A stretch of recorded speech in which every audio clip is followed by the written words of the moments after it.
안녕하세요. 자동차 교환환불 중재제도 안내를 맡은 김현주입니다.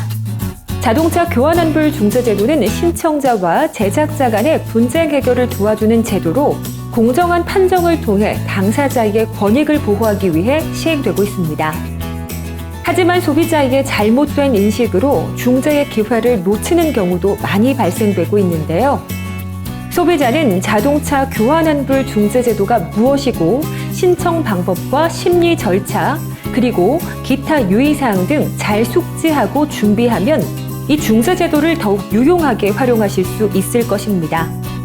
이번 시간에는 자동차 교환환불 중재제도를 이용하기 위해서 앞선 시간에는 다루진 않았지만 당사자가 알아두면 도움이 될 사항에 대해서 알아보도록 하겠습니다.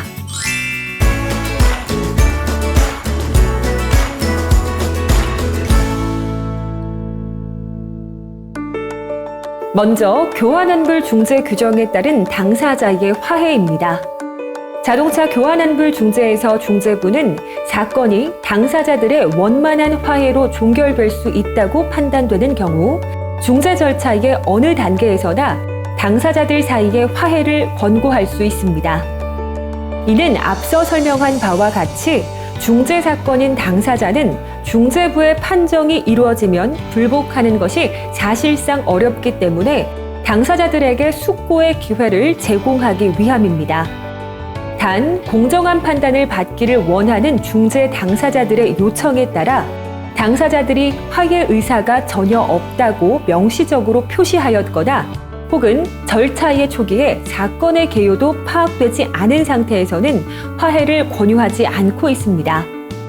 무리한 화해는 객관적인 제3자로부터 공정한 판단을 받기를 원하는 중재 당사자들의 요청에 반하기 때문입니다. 그리고 중재 규정에 의거 당사자 간의 원만한 협의를 통해 화해에 이르게 되는 경우 당사자 사이의 명시적인 합의에 의하여 사건이 종결될 수도 있습니다.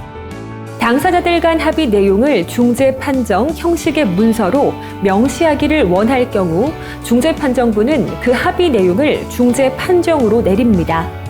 이때에는 판정문의 판정 이유를 기재하지 않을 수 있으니 참고하시길 바랍니다. 자동차 교환환불 중재 신청인이 중재에서 교환 또는 환불 판정을 받기 위해서는 다음의 내용들을 알아둘 필요가 있습니다.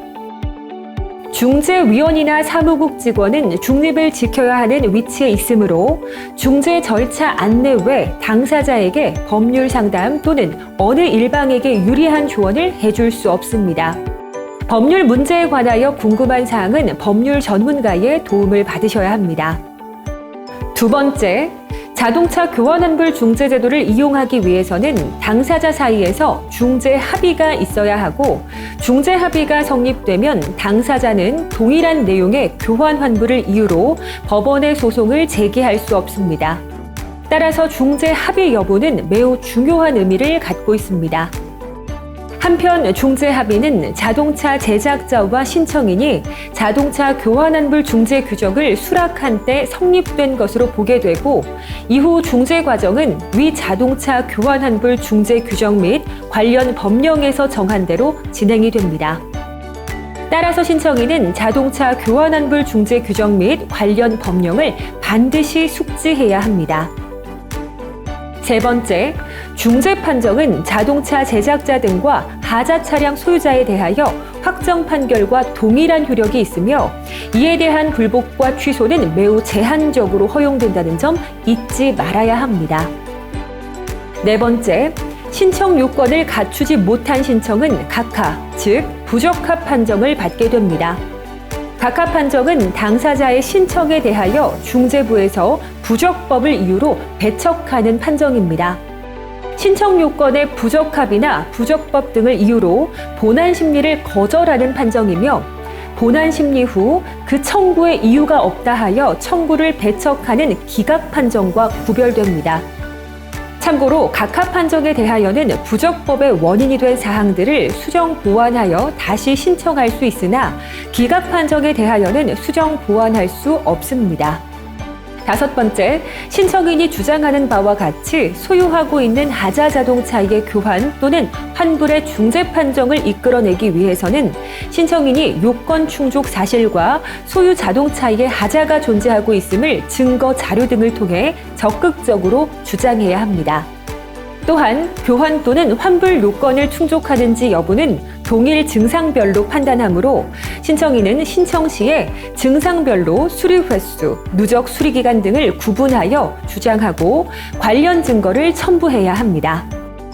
그리고 신청서를 제출한 이후에도 중재 심리일 전까지 신청인과 제작자는 관련 서류 및 차량 하자와 관련된 일체의 정보를 서로 교환해야 합니다. 6번째, 자동차안전하자심의위원회는 신청인이 제출한 신청서에 이상이 있을 경우 상당한 기간을 정하여 신청인에게 이를 수정 보완하도록 명합니다. 만약 신청인이 그 기간 내에 해당 사항을 수정 보완하지 않으면 자동차안전하자심의위원회는 신청을 각하하니 유의하셔야 합니다. 7번째, 심리에 참가할 수 있는 자는 소유자 또는 소유자의 대리인, 그리고 최초로 하자가 발생하여 수리를 요청한 날 이전에 피보험자로 등록되어 실제 상당 기간 동안 직접 차량을 운전하였거나 차량의 하자에 대해 직접 수리를 요청한 운전자, 통역인이며 위 사람들 이외에 기타 이해관계에 있는 제3자는 중재부에 이를 소명하고 중재부가 허가한 경우에 한하여 참여하실 수 있습니다. 8번째, 중재부는 중재심리 전 과정을 녹음 또는 녹화로 기록할 수 있으나 당사자는 녹음, 녹화가 허용되지 않습니다. 9번째, 일방 당사자가 정당한 사유 없이 심리기일에 출석하지 아니한 경우 중재부는 새로운 심리기일을 지정할 수 있습니다. 다만 심리기일에 1회 출석하지 않은 당사자가 새롭게 지정된 심리기일에 다시 출석하지 않은 경우 중재부는 그 당사자의 출석 없이 심리를 진행할 수 있습니다. 10번째, 소음 진동은 허용 기준이 정해져 있지 않아 통상 중재위원이 자동차를 시승해서 소음을 직접 들어보거나 진동을 느껴보아서 그 정도가 일반인의 기준에서 지나치지 않은지 여부를 판단하게 됩니다. 소음과 진동은 원인과 발생 위치에 따라 중대한 하자, 일반 하자, 기계장치의 당연한 속성으로 분류할 수 있고 검증 결과 3에 해당하면 하자로 인정될 수 없을 것입니다. 11번째, 신청인은 보통 신청 대상 자동차의 하자 여부 및 수리 횟수 등 정량적 요건만을 강조하여 주장하는 경우가 많은데 이와 더불어 주장하는 하자로 인해 해당 자동차가 안전이 우려되거나 경제적 가치가 현저하게 훼손되거나 사용이 곤란함 중 어느 한 가지에 해당된다는 것을 함께 주장하는 것이 유리합니다. 지금까지 자동차 교환환불 중재제도 신청 시 당사자가 유의해야 할 사항들에 대해 알아보았는데요. 다시 한번 강조한다면 자동차 교환환불 중재 규정 및 관련 법령을 반드시 숙지해야 합니다. 중재 절차 진행 시 당사자의 필요 서면은 이 만족 시스템의 자료를 다운받아 이를 활용할 수 있습니다. 본인 인증에서 사건 목록 그리고 신청인 이름을 클릭하면 사건 목록 그리고 상담부 서식함에서 다운받을 수 있습니다.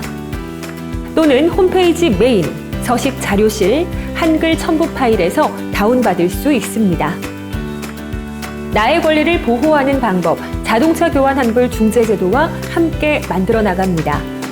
자동차 교환 환불에 대해 더욱 자세한 정보를 알고 싶다면 자동차 안전 하자심의위원회 공식 홈페이지를 참고하시면 좋을 듯합니다.